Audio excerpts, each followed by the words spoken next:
என்னம்மா உன் ரெண்டாவது பையன் ஏதோ சவுண்ட் விட்டுட்டு இருக்கான்? அவனுக்கு என்ன மிலிட்டரிக்கார மாதிரி எல்லாம் கரெக்டா நடக்கணும்.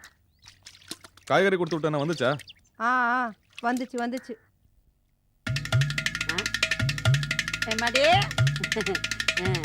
ராசா ராசாச்சி இங்க பாரு, 4 இட்லி இருக்கு. திங்களான்னு ஒரு தேங்காய் பத்தை வாங்கியாந்து வச்சிருக்கேன் சட்னி அரைக்கிறதுக்கு. இந்த பாழா போன காக்கா லோடுக்குன்னு தூக்கிட்டு போகுமா? அரைக்க முடியல. நீ வச்சிருக்கியே கொஞ்சம் கொடுமா. கொடுங்க எடுத்துட்டு வரேன். எம்மாடி இந்த வெங்காய சட்னி இருந்தா கொஞ்சம் நாக்குக்கு நல்லா இருக்கும் சொல்லுன்னு இருக்கான்னு பாக்குறேன். வயசாகி போச்சு பாரு. மணிக்கம் நீ வந்து சாப்பிடுப்பா. இல்லம்மா எனக்கு பசியில. ஆஹா, அது எப்படி பசிக்கும்? மனுஷனுக்கு 5-6 வீடு இருந்தாலும் சாப்பிடறதுக்கு என்னமோ ஒரு வயதைத்தான் கொடுத்துருக்கான். எங்கிட்ட என்னடா முறப்பு? நீ எங்க சாப்பிட்டுருப்பன்னு எனக்கு தானே தெரியும். ஏ கிழவி, ஆ? என்ன இட்லிக்கு சட்னியா? ஆ, பேசாம இட்லி எங்கேயே வாங்கி சாப்பிட்றேன். அதை செய்திருக்கலாம். உங்க அம்மாவுக்கு அவ்வளவு பெரிய மனசு வருமா? நிர்மலா, இந்த கிழவி கிட்ட பேசி நம்ம ஜெயிக்க முடியுமா? நீ சும்மா இரு. அண்ணே, உன்கிட்ட ஒன்று கேட்கணும். சொல்லுமா. பணம் வச்சிருக்கியா? பணமா? எதுக்கு? எக்ஸாம் ஃபீஸ் கட்டணும். போன மாசம் தானே வாங்கினேன். அது புக்ஸுக்குண்ணே. என்னைக்காவது நான் உன்கிட்ட அனாவசியமா பணம் கேட்டிருக்கேனா? எனக்கு 4-5 தாவணி வாங்கணும்னு கூட தான் ஆசை. அதுக்கெல்லாமா கேட்குறேன். இதெல்லாம் வேறயா? சரி சரி பாப்போம். என்னது பாப்போமா? அதெல்லாம் கிடையாது. எனக்கு நீ எப்படியாவது தந்தே ஆகணும். ஆ? என்னடி உன் கடியாரம் என்ன அதிகாரத்துல ஓடுதா? நீ கேட்டதுக்கெல்லாம் அவன் கொடுக்கணும்னா எங்க போவான்? பெரிய இடத்துல தான் பொண்ணு கட்டணும். அதை பத்தி எனக்கு என்ன? எங்க அண்ணன் எனக்கு செய்யாம வேற யாருக்கு செய்ய போகுது? ஆமாடி, நீ கேட்கறதெல்லாம் அவன் செய்யணும்னா அவனுக்கு வரப்போற மாமனாரு பெரிய குபேரனா தான் இருக்கணும். 3 லட்சம்ங்கிறது ரொம்ப சின்ன தொகை. அப்படியா சொல்றீங்க? என்ன சிதம்பரம் நீங்க? உங்க இடத்துல நான் இருந்திருந்தா 4 லட்சமா இருந்தா கூட சட்னு கொடுத்து பத்திரத்தை முடிச்சிருப்பேன். எப்பேற்பட்ட இடம்?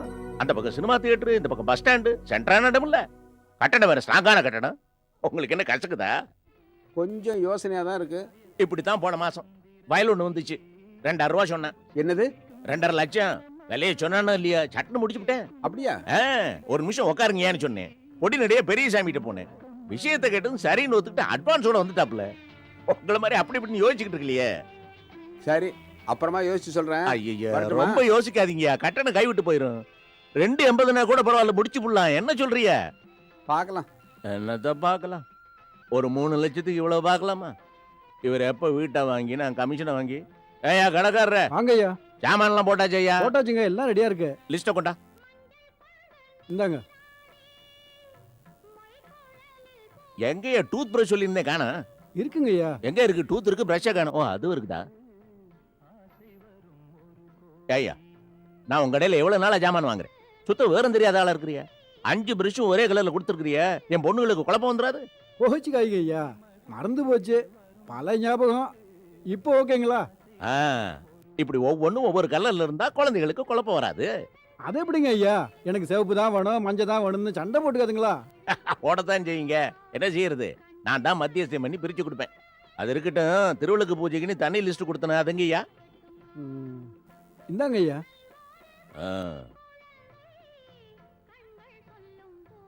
என்னையா ஏலக்காவிலே கூட போட்டிருக்கிற? என்னது கூட போட்டிருக்கேனா? ஆமா, எனக்கு எல்லா ஜாமான் விலையும் அத்துப்படி தெரியுமா? டவுன்ல போடுற விலையை விட 3 ரூபா கூட போட்டிருக்கிற. அது டவுன் விலைங்க ஐயா. நம்ம ஊரோட ஒத்து பேசுறீங்க. 3 ரூபா தானுங்க ஐயா. 3 ரூபா தானா? ஐயா, உனக்கு 3 ரூபா அவ்வளவு எளப்பமா போயிருச்சா? 3 ரூபாய்யா. அந்த 3 ரூபா சம்பாதிக்க நான் முதுகுடியே பத்திரம் எழுதி புடைக்கிறேன் தெரியுமா? இந்த திமிரு வேலையெல்லாம் என்கிட்ட வச்சுக்காத. உன் ஏலக்காய் வேணா, ஒண்ணு வேணா எடுத்துட்டு உள்ள போ. கொஞ்சம் இருங்க ஐயா, கோச்சிக்காதீங்க ஐயா. பூஜைக்குன்னு சொல்றீங்க, ஏலக்காய் இல்லாம பொங்கல் மணக்குங்களா? எங்க வீட்டு பொங்கல் ஏலக்காய் எல்லாமே மணக்கும். என் பொண்ணுங்க கை மணம் அது. சரிங்க ஐயா, ஏலக்காய்க்கு 3 ரூபா குறைச்சே தரேன், எடுத்துக்கங்க. குறைச்சி தரியா? எதுக்கு? நீங்க நம்ம வாடிக்கை திருவிளக்கு பூஜைக்குன்னு கேட்குறீங்க, உங்களுக்காக குறைச்சி கொடுக்குறேன். எப்படி எனக்கா மட்டுமா? அப்படி ஒன்றும் தேவையில்லையா? டவுன் விலைக்கே ஊர் அமட்டுக்கும் கொடுக்குறதா கொடு, அதான் நியாயம். வேணாம், நீங்க ஏலக்காய் வாங்க வேணாம். என்னங்க ஐயா வில்லங்க பண்றீங்க? நீ ஏன் விலையை கூட்டி விற்கிற? அப்புறம் கேட்டா எனக்கு மட்டும் குறைக்கிறேங்கிற? ஒரு பரிதாபம் தான். 5 பொண்ணை பெற்று வச்சிருக்கீங்கல்ல, 5 பொண்ணு இருந்தா அரசனும் ஆண்டியாவான்னு சொல்லி ஒரு பழமொழியே இருக்குல்ல. நீங்க அரசனும் கிடையாது. உங்களால உங்க பார்ட்டிங்களோட லட்சக்கணக்கா பேசத்தான் முடியும். பத்திரம் எழுதி பிழைக்கிற மனுஷனாச்சே, அந்த பரிதாபம் தான். இத பாரியா, உன் பழமொழி பரிதாபம் இதெல்லாம் எனக்கு தேவையில்லை. நான் ஒன்னும் ஆண்டி ஆயிட மாட்டேன். ஏன் தெரியுமா? நான் பெத்து வச்சுக்கிற 5 பொண்ணுங்க இல்ல, மகாலட்சுமிங்க.